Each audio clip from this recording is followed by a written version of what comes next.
The cold stone floor of the throne room pressed against Celine's knees like a living thing, biting into her skin through the thin shift they'd left her in.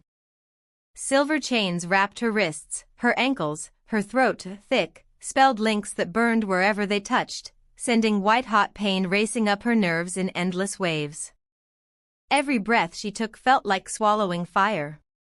Every heartbeat thudded against the collar, reminding her how close death already was. Rain hammered the high arched windows above, the kind of storm that drowned out screams. Lightning cracked across the black sky, throwing jagged shadows across the marble dais where the Alpha King sat. Kale. His name alone tasted like ash in her mouth. He lounged on the obsidian throne as though the world hadn't just tilted sideways, one leg slung over the armrest, fingers drumming lazily on the carved wolf's head at his side. His dark hair fell across his brow, and his eyes, storm gray, cold as winter steel, barely flicked toward her. She was nothing to him. A nameless Omega, they called her. Trespasser. Threat. Disposable. The council stood in a half-circle around the dais, their voices rising like a pack closing in on wounded prey. Elder Vera's thin lips curled as she spoke. The girl was found on sacred ground. The wards were breached. The blood on her hands is proof enough. Celine's hands weren't bloody. They were trembling. The silver had eaten into her palms hours ago, leaving raw, weeping burns that refused to heal. She could feel the heat of her own blood trickling down her fingers, dripping onto the stone in soft, accusing patters. Another elder, Garrick, broad-shouldered and scarred, stepped forward. Execution at dawn. No trial. No mercy. The law is clear. The law had always been clear when it came to her kind. She kept her head bowed, the way they liked. The way that kept the collar from cutting deeper. But inside, something older than pain was stirring. Something that had been sleeping for 12 years. It felt like embers under ash, faint at first, then hotter, pressing against her ribs until she could hardly breathe around it. Kale finally spoke. His voice rolled through the hall like distant thunder, low, unhurried, bored. You heard them. Dawn. One word. That was all it took. Celine's stomach lurched. Not from fear. From rage. The same rage that had kept her alive through the massacre, through the years of hiding, through every night she'd whispered her true name to herself so she wouldn't forget it existed. He didn't even look at her when he said it. The guards moved. Iron boots scraped stone. Rough hands seized her elbows, yanking her upright. The chains rattled, silver singing against silver, and fresh pain lanced through her wrists. She bit the inside of her cheek until copper flooded her tongue. She would not cry out. Not here. Not for them. They dragged her backward, away from the dais, toward the iron doors that led down to the cells. The storm outside roared louder, wind clawing at the windows as if trying to get in. Lightning flashed again, illuminating Kale's face for one sharp second. His jaw was tight.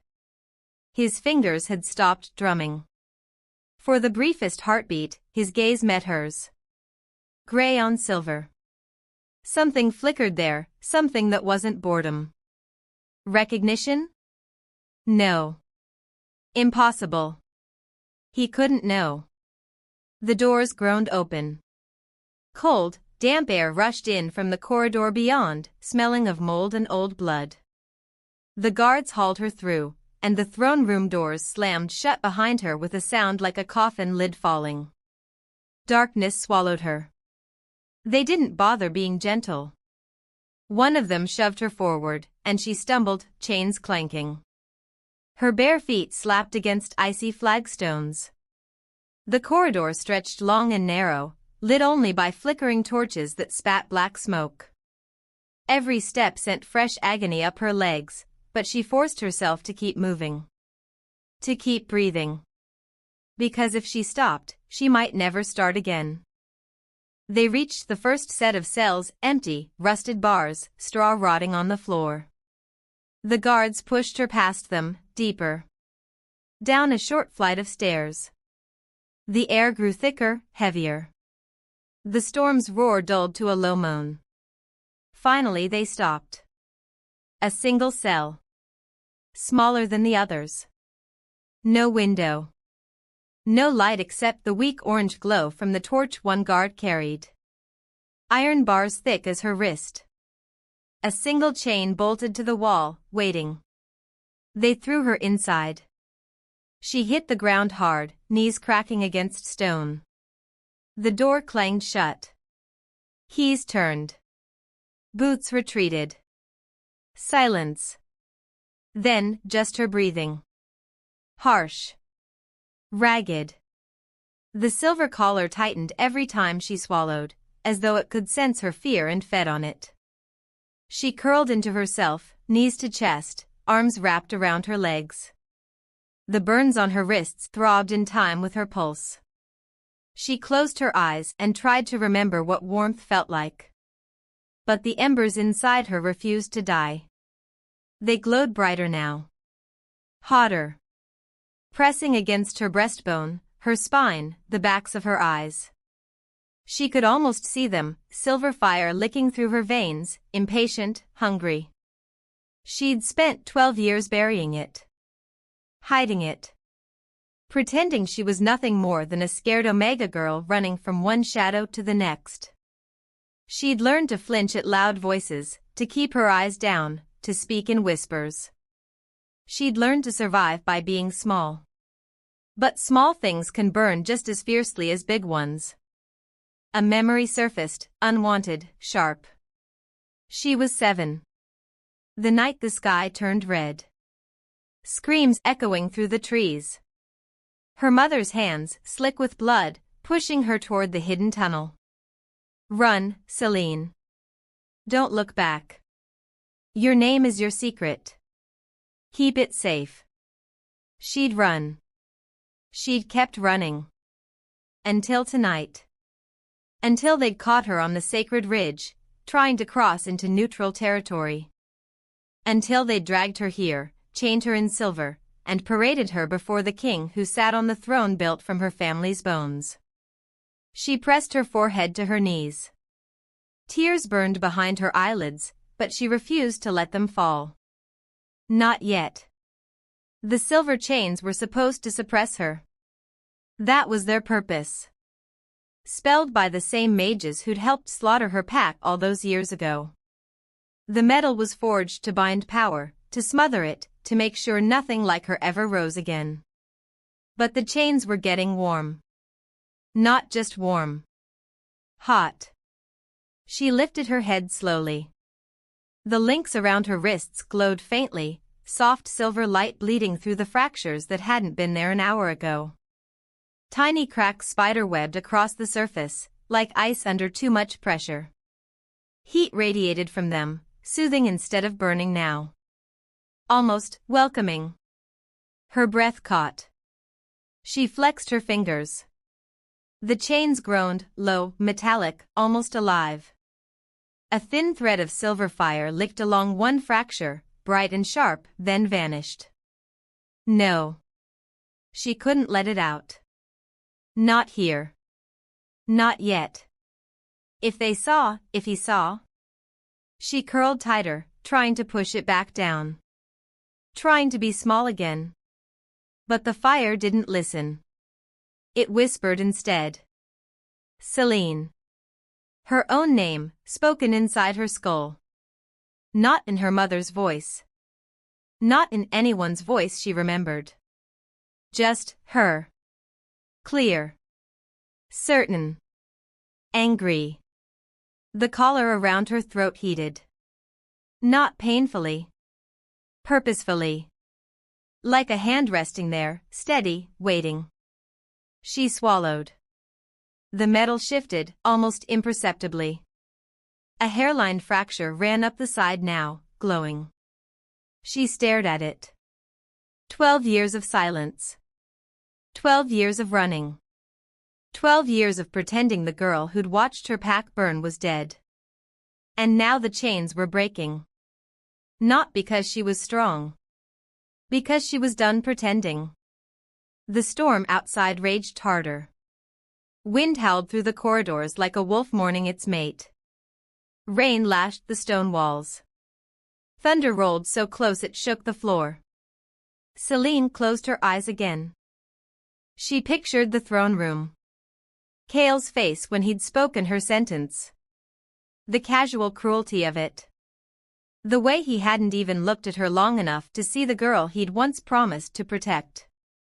He thought she was nothing. He was wrong. The silver fire in her veins pulsed once, hard, then settled. Waiting. Dawn was coming. Execution at dawn.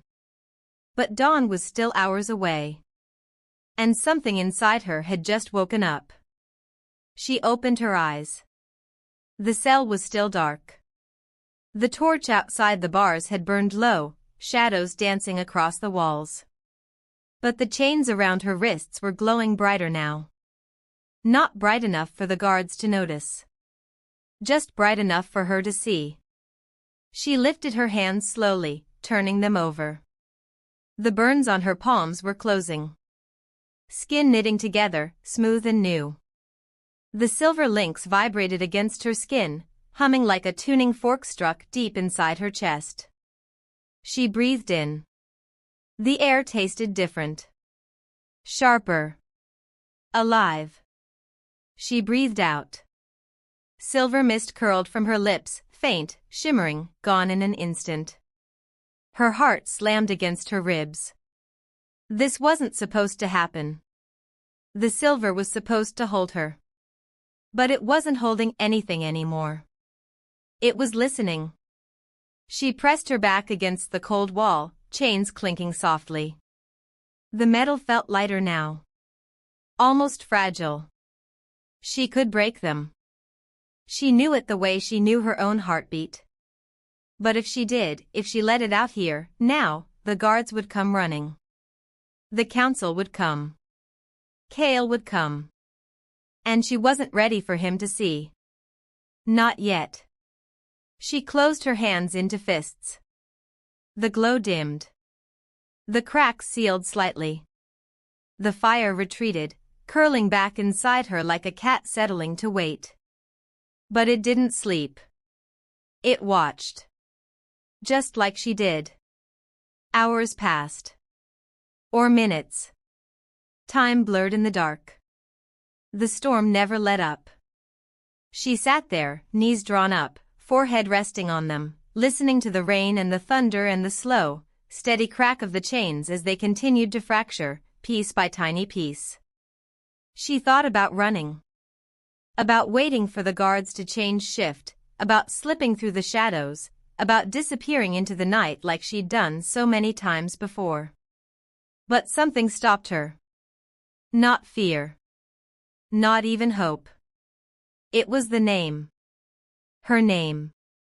The one he'd spoken in the throne room without knowing what it meant. The one no one should know. The one that had died with her pack. Celine. She whispered it once, barely audible. The chains answered, soft, metallic sigh. She smiled. Small. Sharp. Dangerous. Dawn would come. They'd come for her. They'd lead her back to the dais, back to the king who'd dismissed her like she was nothing. And when they did, she would not be nothing. She would be fire. She lifted her head. The glow in the chains had steadied. Not bright. Controlled. Waiting. She leaned forward, resting her forehead against her knees again. The storm raged on. And inside her chest, something ancient opened its eyes. If this story is already pulling at something deep inside you, if the thought of a girl chained in silver, burning from the inside out, makes your heart race just a little faster, then stay with me. Subscribe to Emmy Romance Collections. Because here, we don't just tell stories. We let them burn. The cell door screamed open sometime after the storm had finally tired itself out. No knock. No warning. Just iron hinges howling and torchlight stabbing into the darkness like a blade. Celine didn't flinch. She stayed exactly where she was, back against the wall, knees drawn up, chains coiled loosely around her wrists like sleeping serpents. The silver had gone quiet again, the fractures sealed under a thin sheen of heat, waiting. 2 guards stepped inside first. Same ones who dragged her down here. Their faces were harder now, eyes narrowed, hands resting on sword hilts. Behind them came a third figure. Taller. Broader. Moving with the kind of silence that only comes from someone who knows exactly how dangerous he is. Kale. He didn't wear the heavy ceremonial cloak from the throne room. Just black leather breeches, boots scarred from years of riding, and a dark tunic that clung to shoulders carved from battle and grief. No crown. No guards flanking him like honor. Just him, alone, filling the doorway so completely the torchlight seemed to bend around him. The guards stepped aside without a word. He didn't look at them. His gaze locked on her. Gray eyes, still cold, but no longer bored. Something lived in them now, something sharp and searching and almost angry. Celine met that stare without blinking. The air between them thickened. Not with fear. Not entirely. With something heavier. Older. Like the moment before lightning decides to strike. He took 1 step inside. The guards shifted uncomfortably. One cleared his throat. "My lord," the council advised. Out. 1 word. They obeyed faster than they had ever obeyed anyone else. The door clanged shut behind them. The torch in the wall bracket sputtered, throwing long shadows across the stone.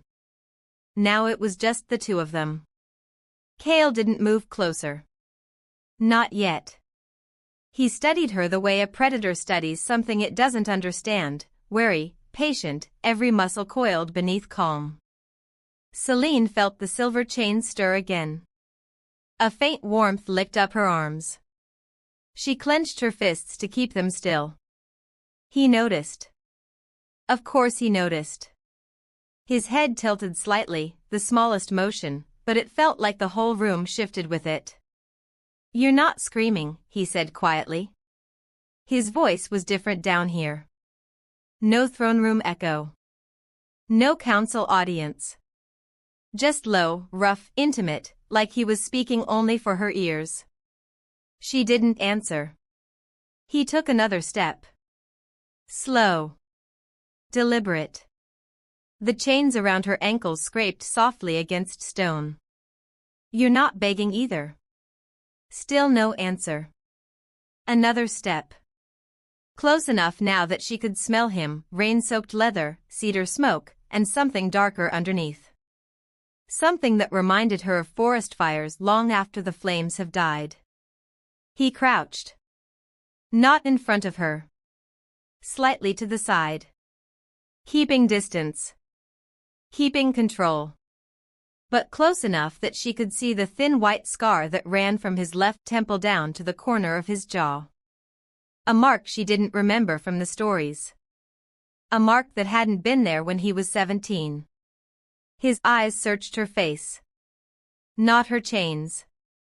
Not her burns. Her face. As though he were looking for someone he used to know. Celine's heart slammed once, hard, then steadied. She wouldn't give him anything. Not yet. "You have a name," he said. Not a question. A statement. Her throat tightened around the collar. The silver warmed again, almost comforting now. He waited. Silence stretched between them, tight, electric, fragile. Finally she spoke. 1 word. Many. His mouth twitched. Not quite a smile. Something closer to recognition. Celine. He said it softly. The way someone says a prayer they stopped believing in years ago. Her blood turned to silver fire. The chains answered, sharp, metallic crack, like bones breaking under pressure. Kale's eyes flicked to the links around her wrists. The fractures were visible again. Glowing. Thin threads of silver light weaving through the metal-like veins. He didn't move. Didn't reach for his weapon. Just watched. And something in his expression changed. Not fear. Not triumph. Regret. Raw. Sudden. Deep enough to carve. He exhaled slowly. I thought you were dead. 4 words. They landed heavier than any blow the guards had given her. Celine felt the air leave her lungs. She wanted to scream at him. Wanted to claw that regret off his face and throw it back at him like broken glass. Wanted to ask why he'd sat on that throne 12 years ago while her pack burned, why he'd let the council sentence her without a second glance, why he'd spoken her name like it was a ghost he'd buried long ago. But she didn't. She leaned forward instead. Just enough that the chains pulled taut. Just enough that he could see the silver fire flickering in her eyes. You thought wrong. Her voice came out low. Steady. Dangerous. Kale didn't flinch. He held her gaze. And for one heartbeat, maybe two, the mask of the Alpha King cracked. She saw the boy beneath it. 17. Bleeding. Kneeling beside his dying father. Swearing a vow on blood and ash that he would find the last flame child. That he would protect her.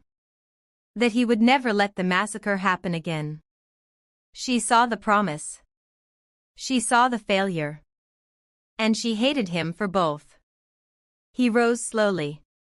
Never breaking eye contact. I'm getting you out of here. Not a question. Not a plea. A decision. Celine laughed. Once. Sharp. Bitter. You sentenced me to death. I sentenced a nameless trespasser. You looked me in the eye and said Dawn. I didn't know. You should have. He closed his eyes for 1 second. When he opened them again, the regret was gone. Replaced by something harder. Something that looked a lot like resolve. I'm not asking for forgiveness, he said. Not now. Not here. But I am getting you out of these chains. And then we're leaving. She stared at him. Searching for the lie. She found none. Only the truth, brutal, inconvenient, impossible. He was still the man whose father had ordered her pack slaughtered. He was still the king who'd sat on a throne built from their bones. But he was also the boy who'd made a promise. And right now, in this freezing cell, with silver fire licking through her veins and dawn creeping closer, that promise was the only thing standing between her and execution. She hated it. She hated him. But she hated dying more. Slowly, very slowly, she uncurled her legs. The chains clinked softly. She held out her wrists. Not in surrender. In challenge. Break them. Kale looked down at the glowing fractures. Then back at her face. Something flickered in his eyes, something that might have been pride, or grief, or both. He reached out. His fingers brushed the silver links. The metal hissed. Not at him. At her. As though it recognized the touch of someone who'd once sworn to protect what it was trying to contain. Kale's jaw tightened. He wrapped both hands around the chain between her wrists. No spell. No key. Just strength. And will. The silver shrieked. Cracks raced outward, bright, blinding, then shattered. Silver fire erupted in thin, searing arcs. Celine gasped. Not from pain. From release. The collar followed a heartbeat later. Cale tore it apart with his bare hands. Blood welled on his palms. He didn't flinch. The broken pieces fell to the stone. Smoking. Dead. For the first time in 12 years, nothing held her. Nothing burned her. Nothing suppressed the fire. It rose inside her chest, slow, deliberate, beautiful. She stood. Legs shaking. Not from weakness. From power. Cale stepped back. Giving her space. Giving her choice. She lifted her chin. Met his gaze. And felt the first real spark of something dangerous bloom between them. Not trust. Not yet. But possibility. Raw. Unforgiving. Alive. He extended one bloodied hand. Not to take. To offer. We don't have much time. Celine looked at that hand. At the king who'd dismissed her. At the man who'd just broken her chains. At the boy who'd once sworn her name like a vow. She didn't take his hand. Not yet. But she stepped forward. Past the broken silver. Past the dead collar. Into the torchlight. Into the unknown. And the fire inside her answered, bright, fierce, unafraid. Dawn was still hours away. But the revolution had already begun. The corridor beyond the cell stretched like a throat made of stone, narrow, damp, swallowing sound.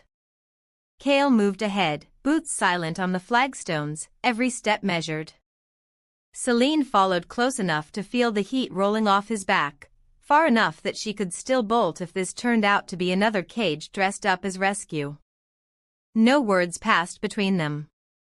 Only the drip of water somewhere far off, the faint scrape of her bare feet, the slow burn of silver fire still licking through her veins like a second heartbeat. They climbed a narrow spiral stair carved into the bedrock. No torches here. Only slivers of stormlight leaking through arrow slits high above.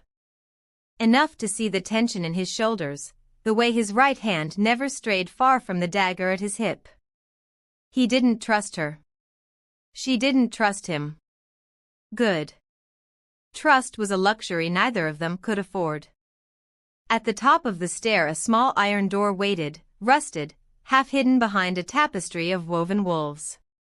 Cale pressed a palm to the stone beside it. A faint click. The door swung inward on oiled hinges. A servant passage. Narrow. Forgotten. Smelling of old wax and dust. He stepped through first. Celine hesitated on the threshold. Every instinct screamed to run the other way, back down into the dark where she knew how to disappear. But the fire inside her had other ideas. It pushed forward, warm against her ribs, urging her after him like a hand at the small of her back. She crossed. The door sealed behind her with a soft, final sound. Now the passage was truly black except for the faint silver glow still clinging to her skin. It lit the walls in soft, shifting blue-white, enough to see the tight line of Cale's jaw, the way his breath came a fraction too fast. They moved quickly. Through tunnels that twisted like roots under the palace. Past locked grates that smelled of wine cellars and armories. Up another stair. Down a corridor lined with tapestries so old the colors had bled into gray. Finally he stopped at a plain wooden door, no handle, no lock visible. Cale pressed his thumb to a knot in the wood. A hidden latch gave. The door opened into a small chamber. Not a cell. Not a throne room. A private study, low ceiling, heavy beams, one tall window shuttered against the dying storm. A fire burned low in the hearth, casting long amber fingers across shelves of leather-bound books, maps pinned to the walls, a single narrow bed pushed against the far corner. He closed the door behind them. Bolted it. Turned. For the first time since the cell, he really looked at her. Not at the broken chains still dangling from her wrists like broken promises. At her. At the hollows under her eyes. The bruises blooming along her collarbones. The way her shift hung off shoulders too thin from too many years of running.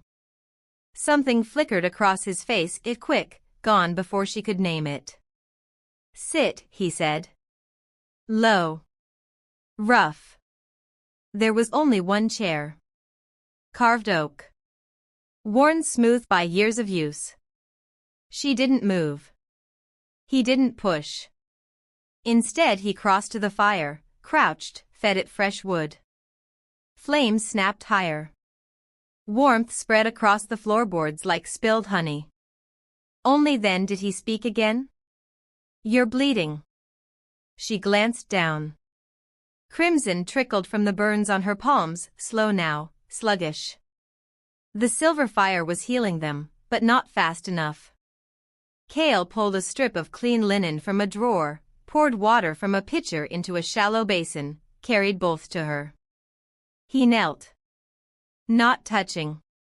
Not yet. Just holding the cloth out. Celine stared at the offered linen like it might bite. Then, slowly, she extended her hands. He took one wrist gently. Turned it palm up. The burns looked worse in the firelight, raw, weeping, edges blackened. He dipped the cloth. Pressed it to the worst of the wounds. Pain flared, sharp, bright, then dulled as cool water met heat. Celine hissed through her teeth. Cale's fingers tightened fractionally around her wrist. Not restraining. Steadying.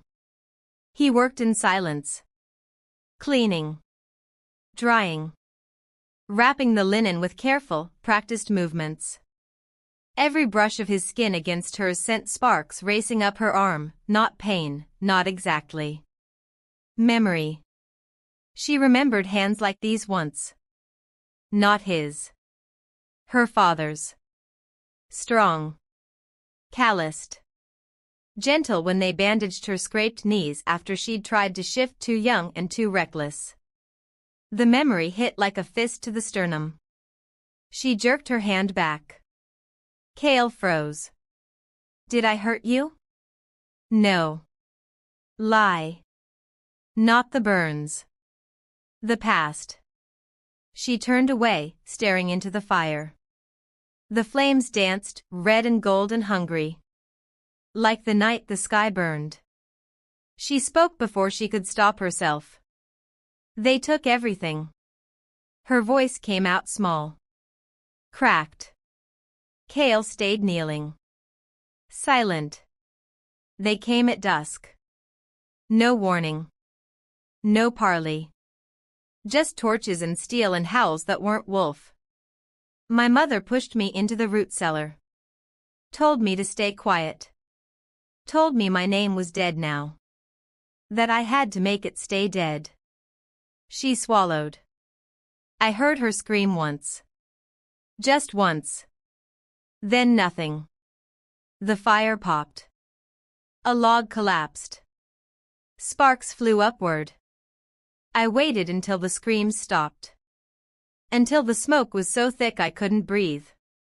Then I crawled out through the old escape tunnel. The one only the children knew about. She looked down at her bandaged hands. I ran. 4 days. Weeks. Hid in caves. Stole food from farms. Learned to keep my head down. Learned to flinch when anyone looked too long. Learned that if you're small enough, quiet enough, people forget you exist. Cale's breathing had gone very still. She kept going. Because if she stopped now, the words might never come out again. They said the flame bloodline was dangerous. Unstable. That we'd burn the world if we ever rose again. So they hunted every last one of us. Made sure no child survived who carried the silver fire.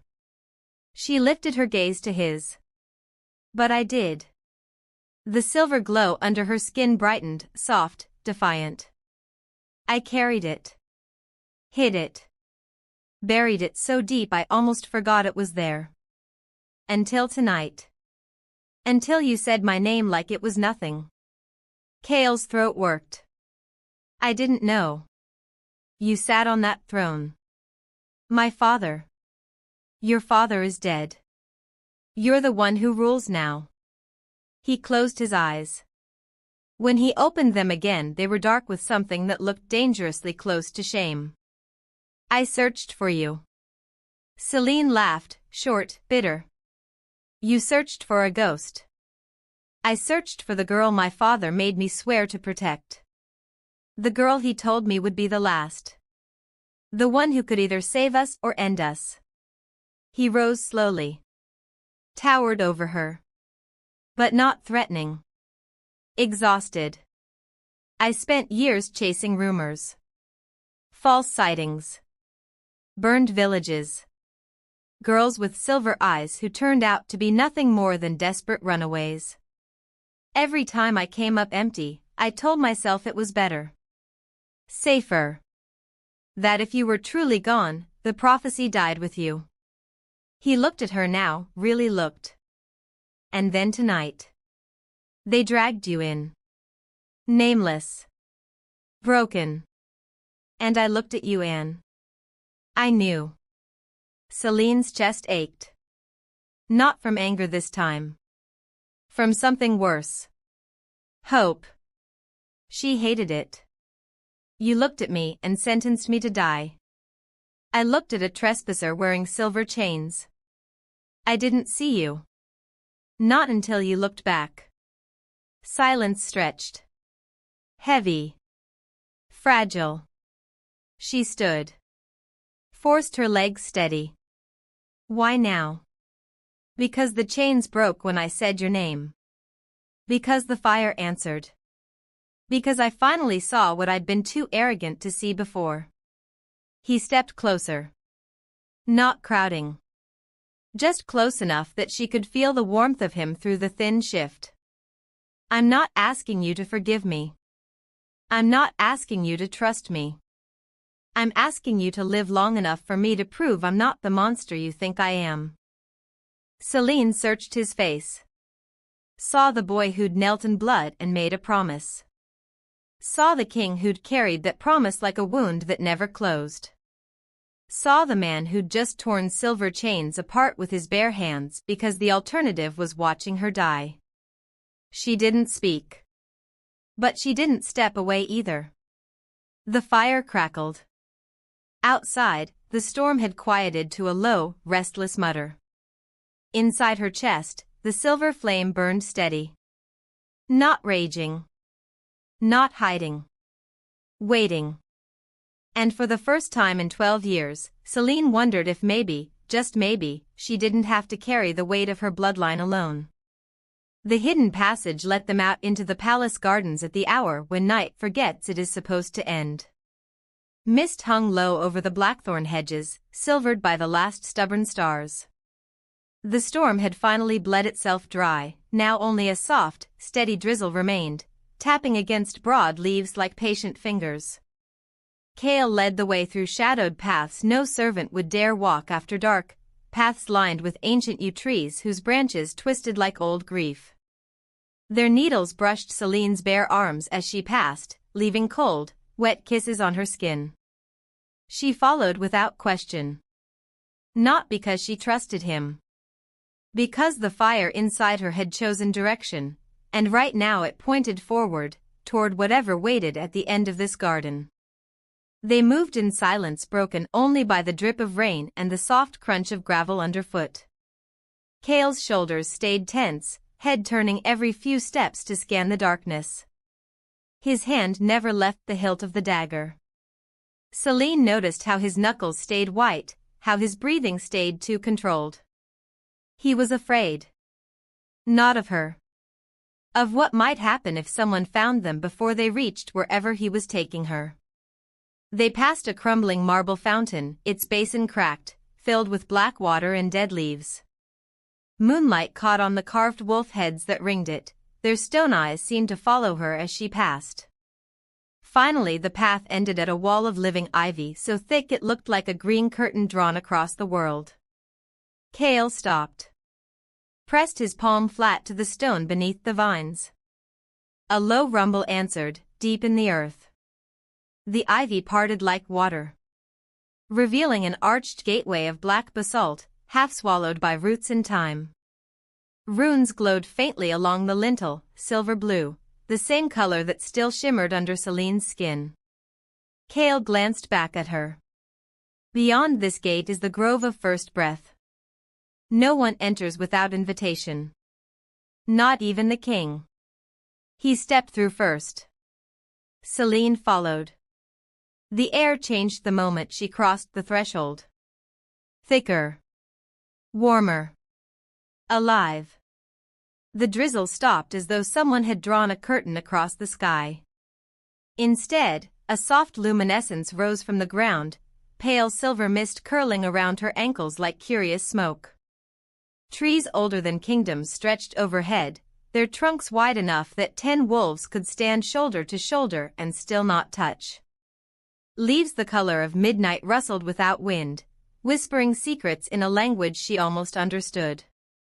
At the center of the grove stood a single stone circle. 9 standing stones, each taller than 2 men, arranged in a perfect ring. Between them lay a pool of still water, no ripple, no reflection of the sky. Only darkness so deep it looked like it could swallow stars. Cale stopped at the edge of the circle. Celine felt the pull before she saw it. The fire in her chest surged, bright, eager, almost painful. It tugged her forward like a rope tied around her heart. She stepped past him. Into the ring. The moment both feet touched the moss between the stones, the world remembered her. A low hum rose from the earth, deep, resonant, vibrating through her bones. The standing stones began to glow, soft at first, then brighter, silver light tracing every carved rune, every ancient scar. The pool in the center stirred. Not rippling. Breathing. Celine's breath caught. She felt it, the same silver fire that lived inside her, rising from the pool, from the stones, from the trees themselves. It reached for her. Welcomed her. Recognized her. A vision unfolded without warning. Not in her mind. In the air. Images woven from light and shadow played across the surface of the pool like smoke made solid. A woman with hair like spilled moonlight stood on a ridge under a blood-red moon. Flames of pure silver poured from her open hands, reshaping stone into living wolves, turning ash back into green. Behind her stretched an endless forest, whole, untouched, eternal. The first wolves. The original pack. Born of flame and breath and starlight. The vision shifted. The same woman knelt before a circle of stones identical to these. She pressed her palms to the earth. Silver fire poured into the ground. The stones drank it, glowing brighter, then sent it back in a wave that swept across the land, binding wolf to human, instinct to soul, power to purpose. A voice, not heard with ears, rolled through the grove. The flame is the bridge. The bridge must never break. When shadow falls across the first blood, the child of flame will rise to mend it. Or burn what remains.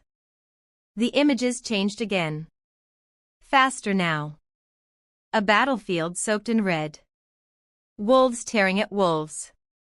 Torches. Screams. A boy, 17, bleeding, kneeling beside a dying king. The king's hand gripping the boy's wrist. Blood mingling. Words forced through cracked lips. Find her. Protect her. The flame cannot die with us. The boy's face, Ikael's face, twisted with grief and vow. The vision snapped forward. The same boy, older now, searching ruined villages. Questioning terrified survivors. Chasing every whisper of silver eyes. finding nothing. Again. And again. Until tonight. Until a nameless girl dragged in chains. Until the name slipped from his lips. Until the silver fire answered. The pool went still. The light in the standing stones dimmed but did not die. Celine stood frozen. Her chest rose and fell too fast. She turned slowly. Cale hadn't moved. He watched her with an expression she couldn't read, equal parts awe and dread. "You knew," she said. Voice barely above a whisper. "I suspected. You brought me here to see. I brought you here because the grove only opens for those it calls." She looked down at her hands. Silver light still danced under her skin, brighter now, steadier. Not raging. Claiming. She lifted her gaze back to him. "What does it mean?" Cale exhaled slowly. "It means the prophecy isn't dead. It was never dead. It was waiting." He stepped into the circle, careful, reverent. Stopped a few paces from her. "The first wolves didn't just create our kind. They tied their power to the land itself. To the balance. When my father's council decided the flame bloodline was too dangerous, too unpredictable, they tried to sever that tie. They thought killing every carrier would stop the power from ever rising again." His voice dropped lower. "They were wrong." Celine felt the weight of the words settle into her bones. "I'm the last. You're the last they know of." She shook her head. "There were others once. Cousins. Distant kin. All gone. I watched the last of them burn when I was 9. I was the only one left hiding in the rafters." Cale's jaw tightened. "Then you are the last." He looked at the standing stones, then back at her. "And the grove just welcomed you." Silence wrapped around them. Thick with meaning neither wanted to name yet. Celine stepped closer to the pool. Looked down into its black depths. No reflection stared back. Only darkness, and in that darkness, the faint echo of silver fire. She spoke without turning. "Do you believe it? The prophecy?" Cale answered quietly. "I believe what I saw tonight. The chains breaking. The fire answering your name. The grove opening its gate." He paused. "I believe you're more than a prisoner. More than a ghost. More than the girl I failed to find." She turned then. Met his eyes. Saw the boy who'd sworn a vow. Saw the king who'd carried guilt like armor. Saw the man standing in a sacred place, offering her the only truth he had left. "I don't know if I'm the one who mends the world," she said. "I only know I'm tired of hiding what I am." The silver light under her skin pulsed once, bright, certain. Cale stepped closer. Close enough she could see the rain still clinging to his lashes.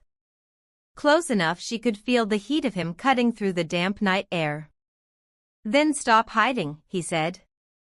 Simple. Raw. No command.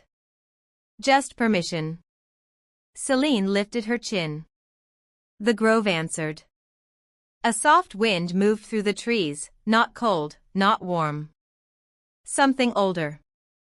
Something that smelled of pine and starlight and ancient promises kept. The standing stones hummed again, low, approving. The pool reflected her now, not her face. Her power. Silver flame curling around her silhouette like wings made of light. She felt it settle into her, not as a weapon. As truth. She was the child of the flame. She was the last daughter of the first wolves. And she was done being small. Cale watched the light play across her skin. Watched the doubt in her eyes give way to something fiercer. He didn't speak. He didn't need to. The grove had spoken for them both. Outside the circle, the first gray promise of dawn touched the horizon.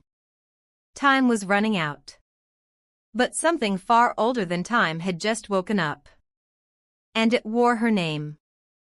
Dawn arrived like a thief, gray, reluctant, stealing the last of the night without apology.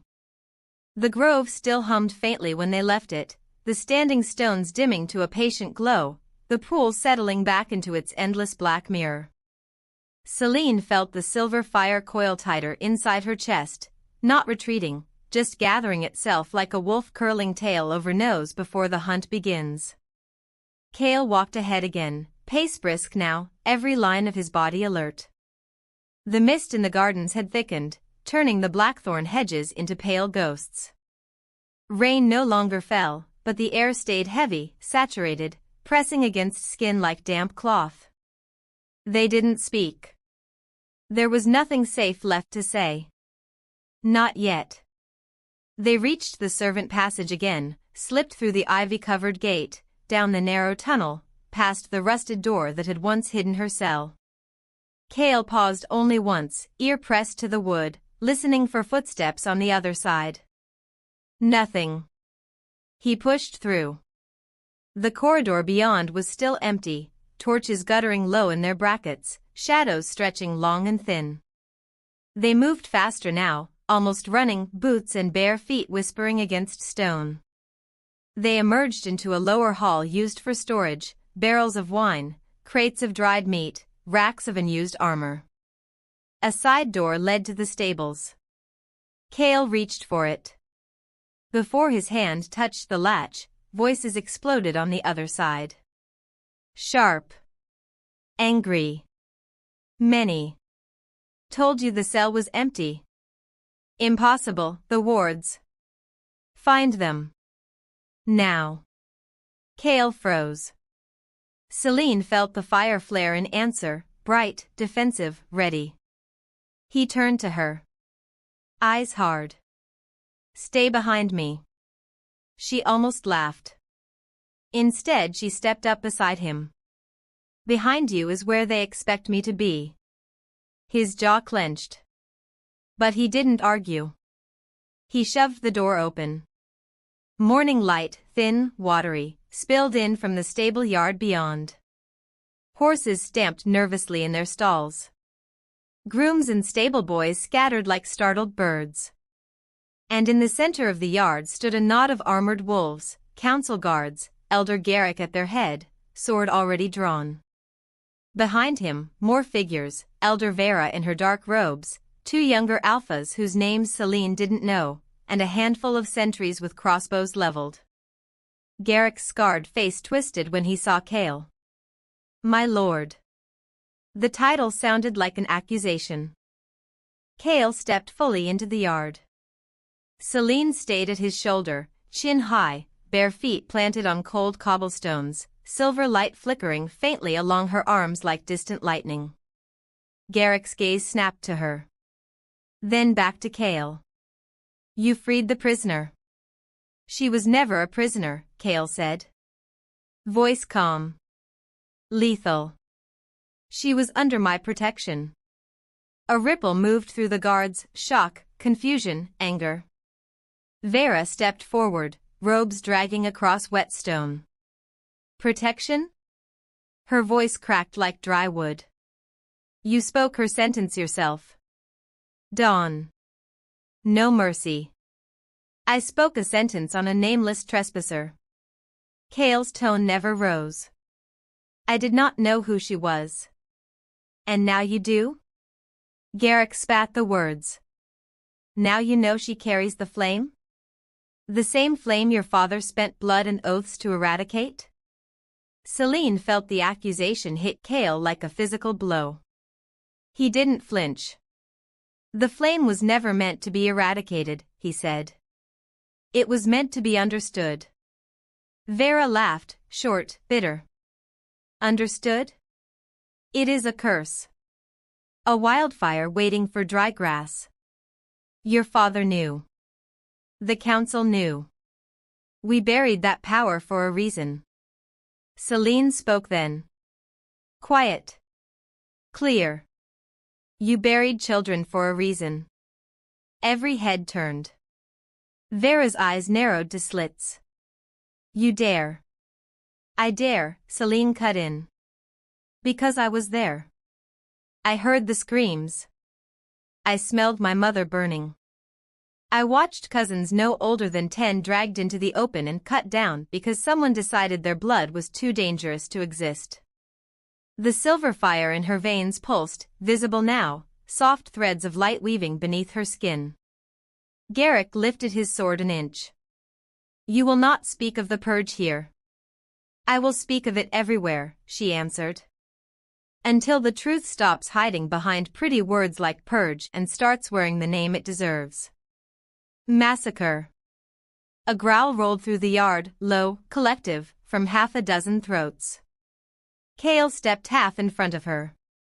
Stand down. The command cracked like thunder. The growls died. But the tension didn't. Garrick's lip curled. You defend her. After everything. I defend what is mine to defend. The words landed heavier than he'd meant them to. Celine felt them settle into her chest, warm, dangerous, confusing. Yours. She pushed the thought aside. Vera lifted one thin hand. Enough. The girl is a threat. The prophecy speaks of flame that mends or flame that consumes. We cannot risk the latter. Cale's voice dropped to something colder than winter stone. The prophecy also speaks of a bridge. A child of flame who binds what was broken. You would kill the bridge before you even know if it holds. Garrick took a step forward. Then let her prove it. Let her face the circle. Let the grove judge. Celine felt the fire flare in answer, eager, almost joyful. She stepped around Cale. I already did. Silence. Dead silence. Vera's face went gray. You entered the grove? It opened for me. Garrick laughed, harsh, disbelieving. Lies. Cale spoke quietly. I was with her. I saw the stones light. I saw the pool breathe. I heard the voice. The guards shifted, uneasy now, uncertain. One of the younger alphas, a lean man with pale hair, spoke up. Then the grove has chosen. Vera rounded on him. The grove is stone and memory. It does not choose. It chose tonight. Cale met Vera's gaze. Step aside, elder. Let us pass. She didn't move. Neither did Garrick. Instead, Garrick lifted his sword higher. You will not leave this yard with her. Cale exhaled slowly. Then you force my hand. The change came fast. One heartbeat, Cale was man. The next he was wolf, massive, black as midnight, eyes still storm gray and blazing with fury. The shift tore through his clothes in a spray of shredded leather. A roar ripped from his throat, deep, commanding, shaking the stones underfoot. The guards hesitated. Only for a second. Then half of them shifted too, gray and tawny and russet wolves snarling, hackles raised. Celine felt the fire surge, hot, bright, protective. She didn't shift. Not yet. Instead, she lifted both hands. Silver flame erupted from her palms, not wild, not uncontrolled. Controlled. Deliberate. Twin pillars of light that rose 10 feet into the air before curving outward like wings. The wolves froze. Every one of them. Even Cale turned his massive head, ears pricked, eyes wide. The flame didn't burn the air. It warmed it. It smelled of cedar smoke and starlight and something older than memory. Celine's voice carried over the yard, soft, steady, carrying the same resonance as the grove itself. Stand down. The wolves whined, low, uncertain. Garrick snarled, refusing to yield. He lunged. straight for her throat. Kale met him mid-air, two massive bodies crashing together, teeth and claws flashing. The impact shook the yard. Horses screamed in their stalls. Stable boys bolted for cover. Celine didn't move. She held the flame steady. Watched Kale fight, not to kill, but to dominate. He pinned Garrick in seconds, jaws closed around the other wolf's throat, not piercing, just holding. A low growl vibrated through the yard. Submit. Garrick went limp. Kale released him. Stepped back. Shifted back to human in one fluid motion, naked now, blood streaking his chest and arms, breathing hard. He looked at the rest of the guards. At Vera. At the younger alpha who had spoken for the grove. Anyone else? Silence. Vera's face was a mask of fury and fear. You would choose her over your pack? Kale straightened. I'd choose the future over the grave we've been digging for 12 years. He turned to Celine. She let the silver flame dim, slowly, gracefully, until only faint light danced along her fingertips. Their eyes met. Something passed between them, wordless, electric, unbreakable. He held out his hand. This time she took it. Fingers lacing through his, warm, bloodied, steady. The guards parted. Not willingly. But they parted. Kale led her past them, across the yard, toward the stable archway that opened onto the outer grounds. Vera's voice followed them, sharp, venomous. This is not over. Kale didn't look back. Neither is she. They stepped through the arch. Into the open land beyond the palace walls. Into the forest that waited, dark, ancient, calling. Behind them, the first howls rose, not pursuit. Warning. The pack had fractured. The world had noticed. And the girl who carried flame was no longer running. She was walking forward. Hand in hand with the king who had once dismissed her. Into whatever storm came next. The forest swallowed them whole the moment they crossed the palace boundary. Ancient oaks stood shoulder to shoulder, their trunks wide enough to hide entire families, bark rough and scarred like old soldiers. Ferns brushed Celine's calves as she walked, wet leaves sticking to her bare feet. The air smelled of moss, rain-soaked earth, and the sharp green promise of things still growing despite the season. Somewhere high above, a raven called once, low, questioning, then fell silent. Kale led without hesitation. He had shifted back into clothes scavenged from the stable, rough linen shirt, dark breeches, boots that still carried the scent of hay and horse.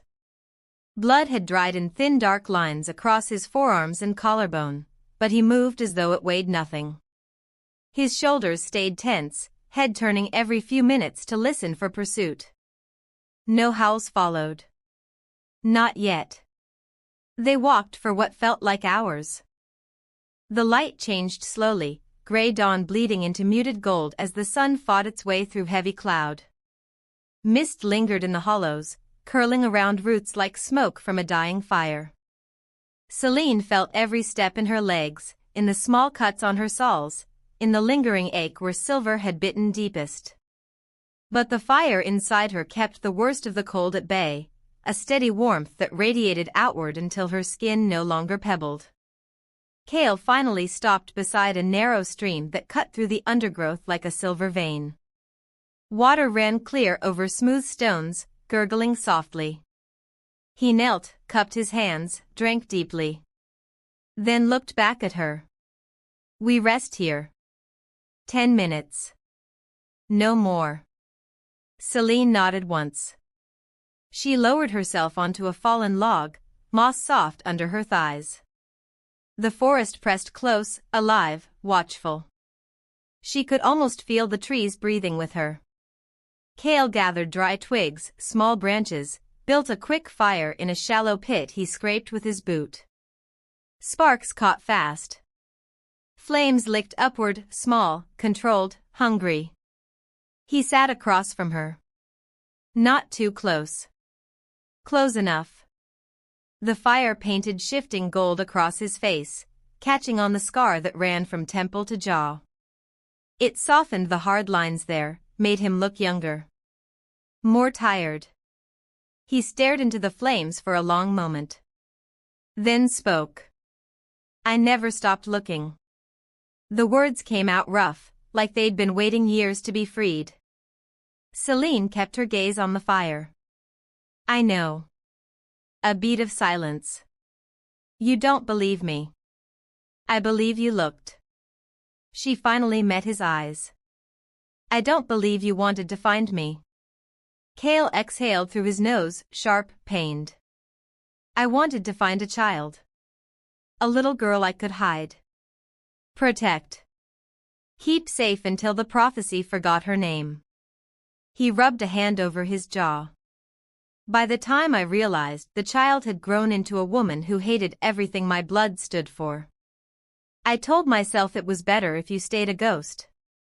Celine felt the old anger stir, familiar, comforting in its sharpness. You let them call me a trespasser. You let them chain me in silver that burned. You looked me in the eye and said dawn. His throat worked. I did. No excuses.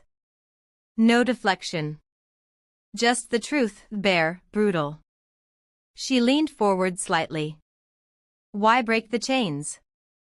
Because the moment I said your name, I felt it. He pressed a fist to his chest. Here. Like something waking up that had been asleep since I was 17. Like the vow my father forced on me finally had weight again. He looked at her, really looked. And because I saw you. Not the prisoner. Not the trespasser. You. The woman who carried 12 years of grief in her eyes and still lifted her chin when the council spat at her feet. Celine's breath caught. She hadn't expected honesty. Not like this. Not raw enough to hurt them both. She looked down at her bandaged hands. The linen was stained, edges fraying. Quietly she said, I used to dream about you. Cale went still. Not the king.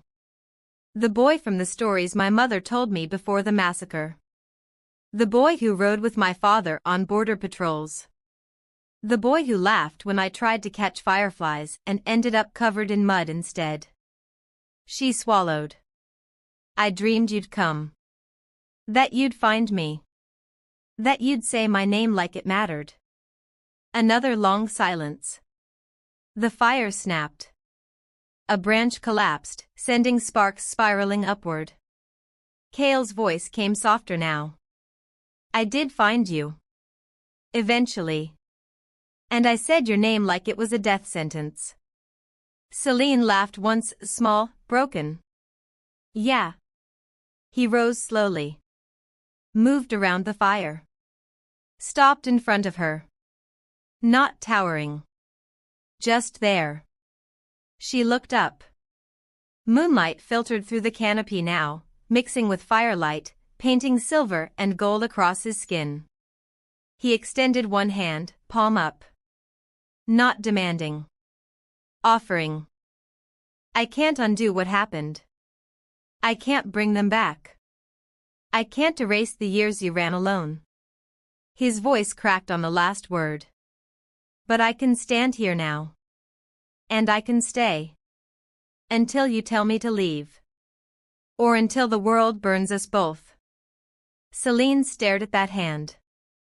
Saw the dried blood still crusted under his nails.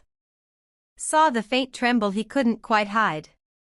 Saw the man who had once been a boy who promised to protect her. Slowly, achingly, she lifted her own hand. Placed it in his. His fingers closed around hers, warm, careful, steady. He didn't pull. He just held. And something inside her chest cracked open, not painfully. Relieved. She rose. They stood inches apart. The fire warmed one side of her face. His breath brushed the other. She could feel the heat of him through the thin shift, solid, real, alive. He lifted his free hand. Hesitated. Then brushed a damp strand of hair from her cheek. His thumb lingered there, barely touching. Celine closed her eyes. Just for a second. Let herself feel it, the gentleness after so much violence. When she opened them again, his gaze was dark, searching. "I see you," he whispered. "All of you. The grief. The rage. The fire. The girl who still dreams about fireflies even though she knows they burn out." Her throat tightened. She didn't speak. She didn't need to. Instead, she leaned forward, just a fraction. Their foreheads touched. Breaths mingled. Warm. Shaky. Alive. The forest held its breath around them. No wind. No raven call.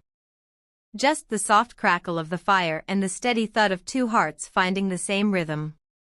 She felt the silver flame inside her pulse, not in anger. In recognition. In something softer. Something dangerous. Something that might one day be called trust. Cale's hand slid to the nape of her neck, gentle, reverent. His lips hovered above hers. Close enough to taste the promise. Close enough to break it. He waited. Always waiting for her choice. Celine lifted her chin the last fraction of distance. Their mouths brushed, soft, tentative, electric. Not a claim. A question. She answered by pressing closer. The kiss deepened slowly, hungry, careful, aching with everything they hadn't said. His arms came around her, strong, protective, trembling slightly. She slid her hands up his chest, feeling the hard beat of his heart under her palms. Felt the scars beneath the linen. Felt the warmth that wasn't just fire. When they finally parted, breathing hard, foreheads still touching, neither spoke. Words would have ruined it. Instead, he pressed one last kiss to her temple, soft, lingering. Then stepped back. Just enough. "We have to keep moving." She nodded. Took his hand again. They kicked dirt over the fire. Stomped out the last embers. Then walked on, deeper into the forest. Hand in hand. Not safe. Not whole. But together. And for the first time in 12 years, Celine didn't feel like she was running alone. The night stretched ahead, dark, uncertain, full of teeth. But beside her walked a man who had finally chosen to stay. And inside her chest, the silver flame burned brighter than ever. Not to destroy. To illuminate. To begin. The forest gave way to open moorland as the second day bled into dusk. Low hills rolled like the spine of some sleeping beast, covered in heather that had gone purple-black with the season's end. Wind moved across the expanse in slow, mournful waves, carrying the scent of frost and distant pine. No trees here. Nowhere to hide.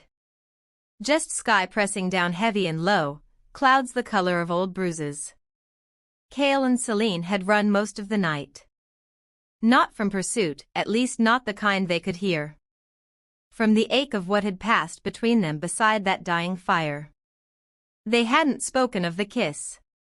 Hadn't needed to.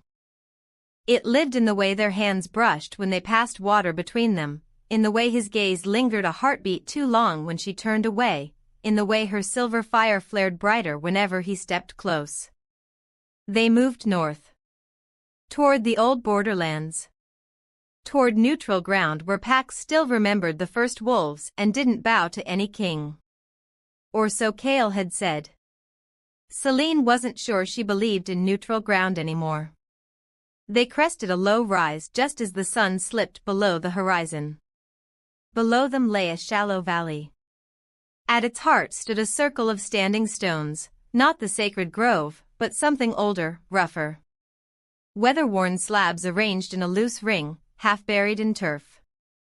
Between them burned a bonfire, unnaturally bright, flames leaping blue and violet. Shadows moved around it. Many shadows. Too many. Cale went rigid beside her. "Council riders," he breathed. "They've called a conclave." Celine felt the silver fire coil tight in her chest, alert, wary. "How did they know we'd come this way?" "They didn't." His voice was grim. "They knew where the last neutral ground lies. They're waiting for us to reach it." She looked down at the firelit circle. Figures stood in a loose perimeter, armored wolves, council elders in dark robes, younger alphas whose banners she didn't recognize. At the center, beside the flames, stood Vera and Garrick. Beside them waited a third figure she hadn't seen before, tall, silver-haired, wearing a cloak the color of fresh blood. She felt Cale's breath catch. "Elder Theron," he said quietly. "My father's old war advisor. He was supposed to be dead." Celine's stomach turned cold. They had no choice but to descend. The wind carried voices now, low chants in the old tongue, words that tasted like ash on her tongue. When they reached the outer ring of stones, every head turned. Silence fell like a blade. Vera stepped forward first. Her smile was thin, sharp. "You came. Both of you." Cale moved in front of Celine. Not protective. Defiant. "You called a conclave without the king's seal." Theron laughed, low, gravelly. "The king forfeited his seal the moment he broke silver chains and fled with the flame child." Garrick spat into the dirt. "He chose her over pack law." Cale's voice stayed steady. "I chose the prophecy over fear." Vera lifted one hand. A scroll appeared, yellowed parchment sealed with black wax. "We have read the old texts again. Carefully. The prophecy does not speak of mending." Her eyes glittered. "It speaks of choice. Storm and flame will forge a new world, or die trying." But the elders who wrote it also wrote the warning: flame unchecked consumes everything it touches. She unrolled the scroll. "Read aloud. Let no child of forbidden blood stand before the circle unchained. Let no king shield what was meant to be extinguished. Should the flame rise, the pack must choose submission or annihilation." Celine felt the words land like stones in her stomach. Cale took a step forward. "That clause was added after the massacre. By my father. It was never part of the original prophecy." Theron's silver eyes narrowed. "And yet it is law now." He turned to the gathered wolves. "Tonight we settle it. The girl stands before the circle. She shows us her power. We judge. If she is the bridge, she lives. If she is the wildfire, she burns." Murmurs rippled through the crowd. Celine felt every stare like a brand. She stepped past Cale. Chin high. Bare feet silent on cold turf. "I'll stand." Cale's hand shot out, caught her wrist. "Don't." She met his gaze. "I'm done hiding." His fingers tightened. Then released. Slowly. She walked into the circle alone. The bonfire roared higher as she approached, violet flames licking the darkening sky. The standing stones began to hum, low, dissonant, nothing like the welcoming resonance of the grove. She stopped in the center. Raised her hands. Silver fire answered instantly, pouring from her palms, curling around her like liquid starlight. It didn't burn the ground. It didn't scorch the air. It simply was bright, beautiful, ancient. The gathered wolves watched. Some in awe. Some in fear. Vera's voice cut through the silence. "Show us the truth of your blood." Selene closed her eyes. Let the fire rise higher. It formed shapes, wolves made of light, running across nothing. A ridge under a blood moon. A mother pushing her daughter into darkness. A promise sworn in blood. The images hung in the air, clear, undeniable. Then they shifted. The massacre. Torches. Screams. Children dragged from hiding. Silver chains forged in haste. Elders chanting words meant to bind power forever. The final image, a boy, 17, kneeling beside a dying king, swearing to find the last flame child. The flames showed everything. Unfiltered. Unforgiving. Gasps moved through the crowd. Kale stood frozen at the circle's edge, face pale, eyes wide. Vera stepped forward. Her voice rose, sharp, triumphant. You see? The flame carries memory. And memory carries vengeance. She will never forgive. She will never bend. She will burn us all. Selene opened her eyes. The silver fire dimmed, but did not vanish. She spoke quietly. I carry memory. Yes. But I also carry choice. Theron laughed again. Choice? You are the last. Your blood demands retribution. The prophecy itself says storm and flame must either forge together, or die trying. He turned to Kale. And you, my king, have chosen flame. You broke the chains. You kissed her under moonlight. You brought her here. Kale's jaw clenched. I chose truth. Theron's smile was cruel. Then let truth decide. He raised one hand. From the shadows behind the stones stepped a figure Selene had never expected to see again. A woman. Tall. Thin. Hair the color of winter ash. Eyes the exact silver gray as Selene's own. Her mother. Or what was left of her. Chains of black iron wrapped her wrists, spelled, smoking. Her shift hung in rags. Scars crisscrossed her arms, her throat. Alive. Barely. Selene's world tilted. No. The word tore from her. The silver fire surged, wild now, uncontrolled. Vera stepped beside the chained woman. We kept her. Hidden. Insurance. In case the last flame child ever surfaced. She pressed a dagger to the woman's throat. One word from you, girl. One flare of power. And she dies. Again. Kale roared, shift beginning, bones cracking. Theron's voice cut through. Choose, king. Your mate, or your mother-in-law. The word landed like a blow. Mate. The shattered bond between them, the one neither had dared name, suddenly had shape. Wait. Truth. Selene stared at her mother. Saw the faint recognition in those silver eyes. Saw the exhaustion. Saw the love that had never died. Saw the plea. Don't burn for me. Selene's fire flickered. Indecision tore through her, hot, vicious. Kale lunged forward, half-shifted, claws out. Garrick met him, wolf against wolf, crashing together in a blur of teeth and fury. The circle erupted. Wolves shifting. Elders chanting. Power clashing. Selene stood in the center, flame roaring around her, torn between saving the woman who'd given her life and saving the man who'd just begun to give her hope. Theron raised his voice above the chaos. She cannot have both.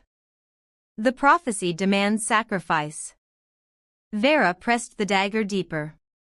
Blood trickled, dark against pale skin. Selene screamed. Silver fire exploded outward, not controlled, not beautiful. Raw. Furious. Devastating. It swept the circle in a blinding wave. Stones cracked. Flames died. Wolves yelped, thrown back. But when the light faded, her mother lay still. Throat open. Eyes empty. Vera stood over the body, dagger red. Smiling. You chose. Celine dropped to her knees. The silver fire guttered. Went dark. For the first time in 12 years, she felt truly broken. Cale fought free of Garrick, bloodied, staggering, reached her side. Dropped beside her. Pulled her against him. She didn't fight. Didn't speak. Just stared at the body. At the blood. At the lie that had worn her mother's face until the very end. Theron's voice rang out, cold, final. The flame has shown its truth. It destroys. It always destroys. He lifted his hand. The remaining wolves closed in. Cale rose, shielding her. Snarling. Ready to die for her. But Celine. Celine lifted her head. Slowly. Eyes burning, not with fire. With something colder. Something final. She whispered one word. No. The silver flame didn't return gently. It returned like judgment. It poured from her in a torrent, white-hot, merciless. Not aimed at the wolves. Aimed at the stones themselves. The circle shattered. Ancient rock exploded outward. Power, raw, unbound, surged into the sky. A beacon. A warning. A declaration. She rose. Cale beside her. Hand in hers. They turned their backs on the stunned council. On the body that had never been her mother. On the betrayal that had finally burned away every last doubt. They walked out of the broken circle. Into the night. Behind them, the moorland trembled. Ahead lay only darkness. And the revolution that had waited 12 years to be born. The moorland night turned savage after the circle broke. Wind howled across the open ground like 1,000 grieving wolves. Shards of standing stone lay scattered like broken teeth, smoking where silver fire had scorched them black. The bonfire was gone, extinguished in one furious pulse, leaving only a wide circle of ash and the sharp smell of burned earth. Bodies lay motionless among the rubble, some stunned, some bleeding, a few already shifting back to human form with whimpers of pain. Celine stood at the edge of the destruction. Bare feet planted on cracked turf. Silver light still clung to her skin in thin, fading threads, like the last embers of a fire too stubborn to die. Cale stayed beside her, chest heaving, blood streaking fresh paths down his arms and ribs. His eyes never left her face. Not the council. Not the fallen. Her. She felt his gaze like a tether. The only thing keeping her from walking straight into the dark and never stopping. Her mother's body, false or not, still lay in the center of the ruined circle. Throat open. Eyes staring at nothing. The sight should have shattered her completely. Instead it sharpened something inside her. Something cold. Something final. She turned away from the corpse. Looked north. Toward the jagged line of mountains that marked the true borderlands, where no pack claimed dominion, where the first wolves had first breathed life into flame and starlight. She started walking. Cale fell in beside her without a word. They didn't run. They didn't need to. Behind them, the survivors began to stir. Low growls. Curses. The scrape of steel on stone. Theron's voice rose first, hoarse, furious. She cannot be allowed to reach the ancient seat.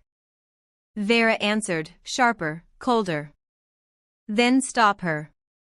Wolves surged forward, dozens now, gray and black and russet shadows flowing across the moor like spilled ink. Kale shifted in mid-stride, massive black wolf tearing free of shredded clothes, roar splitting the night. He planted himself between Selene and the oncoming pack. Fangs bared. Eyes blazing storm gray. Selene didn't stop. She kept walking. One foot in front of the other. Bare soles pressing into cold earth. The silver fire answered, not with rage this time.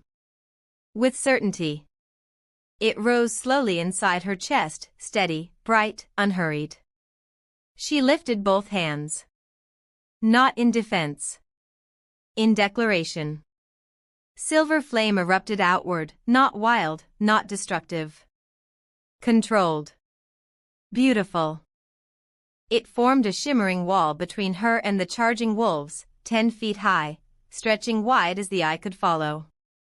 The flames didn't burn the grass. They didn't scorch the air. They simply were solid, radiant, immovable. The first wave of wolves slammed into it.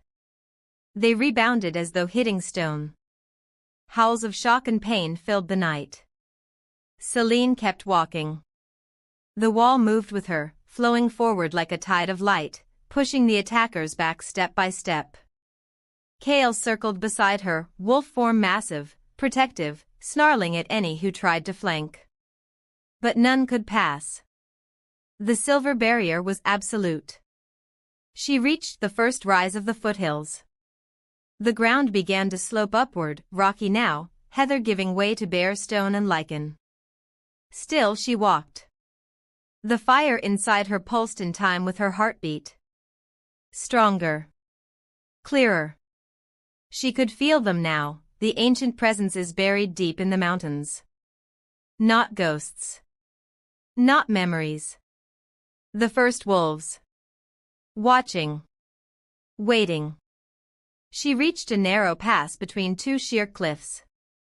Wind funneled through it, sharp, cold, carrying the scent of snow and old stone. She stopped. Turned.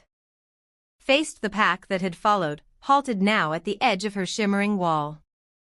Theron stood at their head, human again, blood on his cloak, eyes wild. "You think this ends here?" he shouted. "You think your little light show changes anything?" Selene's voice carried, soft, clear, cutting through the wind like a blade. "It changes everything." She lifted her arms wide. The silver flame answered in full. It poured from her, not just from her hands. From every inch of her skin. From her eyes. From her open mouth. A torrent of pure silver light, blinding, beautiful, terrifying. The ground trembled. Cracks raced outward from her feet, splitting stone, revealing veins of glowing crystal deep beneath the surface. The mountains answered. A low, resonant hum rose from the rock itself, ancient, patient, approving. Light burst from fissures along the cliffs, silver threads racing upward, illuminating hidden runes carved millennia ago. The past transformed. Stone reshaped. Arched gateways formed where sheer rock had stood moments before. Pillars rose, carved with wolves and flames intertwined. At the far end of the newly revealed path stood a single structure, a temple of black basalt and living crystal, half buried in the mountain, glowing from within like a star trapped in stone. The seat of the first wolves. The heart of the old power. Selene walked toward it. The barrier of flame moved with her, widening, strengthening. Kale shifted back, human again, naked, bloodied, breathing hard. He caught up to her. Took her hand. She didn't pull away. Together they stepped through the glowing archway. Behind them, the pack howled in fury and fear. But none crossed the line. They couldn't. The mountains themselves had chosen. Inside the temple the air was warm, impossibly so. Walls of polished basalt reflected silver light in endless patterns. At the center stood a raised dais. On it, a single slab of crystal, clear as water, large enough for two to lie side by side. Runes pulsed along its edges, slow, rhythmic. Celine approached. The fire inside her settled, not dimming, simply resting. She placed both hands on the crystal. It sang. A single, pure note that vibrated through bone and blood. Visions came, not forced, not violent. Gentle. Welcoming. She saw the first wolves, not as myth. As people. Laughing around fires. Shifting under moons. Binding their power to the land so no generation would ever stand alone. She saw the betrayal, not just her packs, but centuries of fear layered upon fear. She saw Kale's father, young, grieving, desperate, choosing the path of chains over trust. She saw Kale, 17, kneeling in blood, swearing a vow he never fully understood until now. She saw herself. Not the broken girl. Not the prisoner. The bridge. The last daughter. The one who could mend or burn. The vision ended. The crystal went quiet. Celine lifted her head.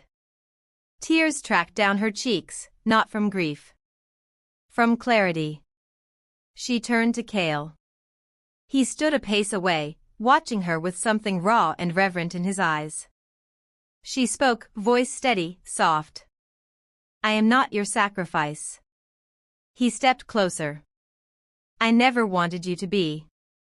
She reached out. Took both his hands. Placed them over her heart, where the silver fire lived. Feel it.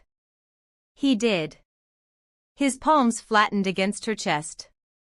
The fire answered, warm, bright, welcoming. It flowed into him, not taking, sharing. His breath caught. Eyes widened.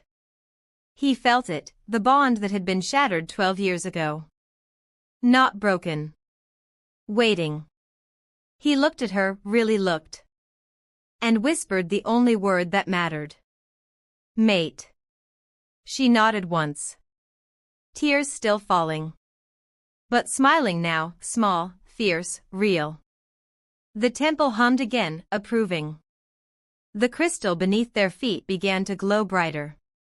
Light poured upward, through the roof, through the mountain itself, bursting into the night sky like a second dawn. Outside, the pack fell silent. The mountains trembled once, gently. Then stilled.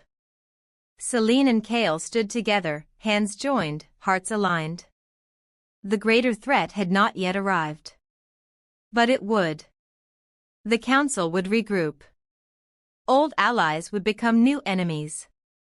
The prophecy still demanded storm and flame, choose, forge or die. But for the first time, they chose together. Celine leaned forward. Pressed her forehead to his. Whispered against his lips. I'm ready. He kissed her, slow, deep, claiming. Not as king. As equal. As mate. As partner in whatever came next. The silver fire flared around them, beautiful, protective, unbreakable. The revolution wasn't coming. It was already here. And it wore their names. The temple's crystal heart still pulsed beneath their feet, slow now, steady, like the heartbeat of the mountain itself. Silver light leaked from every seam in the basalt walls, painting long, shimmering trails across the floor. The air felt thicker here, warmer, charged with something older than memory. Celine stood in the center of the dais, hands still joined with Kale's, their fingers laced so tightly it hurt in the best way. Neither moved. Neither spoke. The silence between them held everything they hadn't yet said. Outside, the night had gone unnaturally quiet. No wind. No distant howls. Only the faint, far-off rumble of stone settling after the mountain had opened its gates. Inside Celine's chest the silver flame burned low and constant, not raging, not hiding. Simply present. A companion that no longer needed to prove itself. She looked up at Kale. His face was streaked with drying blood, hair wild from shifting and running, eyes the color of storm clouds right before lightning decides to strike. But the fury had left them. In its place was something softer. Something that looked dangerously close to hope. He lifted their joined hands slowly. Pressed his lips to her knuckles, once, gently. Then rested his forehead against hers again. The world narrowed to the space between their breaths. She could feel his heart hammering against her palm where it rested over his chest. She could feel her own answering in the same uneven rhythm. Mate. The words still echoed in her skull, strange and perfect and terrifying all at once. She had spent 12 years believing love was a luxury she couldn't afford. Now it stood in front of her wearing scars and guilt and quiet determination. And she wanted it. Wanted him. Wanted the future they might carve out of the ashes, if the world let them. But the world never had. She pulled back just enough to see his eyes. Do you think we can win this? Her voice came out small, smaller than she meant it to. Kale didn't answer right away. He searched her face like he was memorizing every line, every shadow. Then he spoke, low, rough, certain. I think we already have. She blinked. He went on. Not the war. Not the council. Not the prophecy. He touched her cheek with his thumb, gentle enough to break her. We've already won the part that matters. You stopped running. I stopped hiding behind a throne. We chose each other. Everything else, we'll burn through it together. A small, broken laugh escaped her. You make it sound simple. It's not. His mouth curved, just the barest hint of a smile. But it's honest. She leaned into his touch. Closed her eyes. Let herself feel the warmth of his palm against her skin. Let herself believe, for one fragile heartbeat, that maybe they could outrun the storm. Then the crystal beneath them flared once, bright, urgent.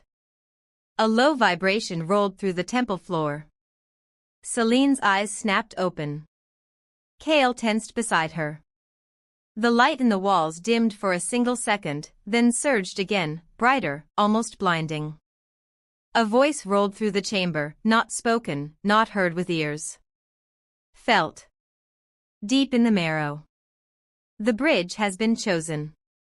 Storm and flame stand together. But the shadow is not finished. It gathers strength beyond the northern peaks. It wears old faces. It carries old oaths. It will come for the heart of power. It will demand one last sacrifice. The light pulsed once more, then steadied. Silence returned. Heavier now. Celine felt the words settle into her like cold iron. Kale's grip on her hand tightened. She looked at him. Saw the same understanding in his eyes. The prophecy wasn't finished with them. It had only just begun. She swallowed. Voice barely above a whisper. What if the sacrifice is one of us? Kale didn't flinch. He pulled her closer, arms wrapping around her, strong and sure. Then we make sure it isn't. Simple. Fierce. A vow. She buried her face against his shoulder. Breathed in cedar smoke and blood in him. And for the first time since the massacre, she let herself feel something bigger than survival. Hope. Fragile. Fierce. Real. She lifted her head. Met his gaze. And asked the only question that mattered now.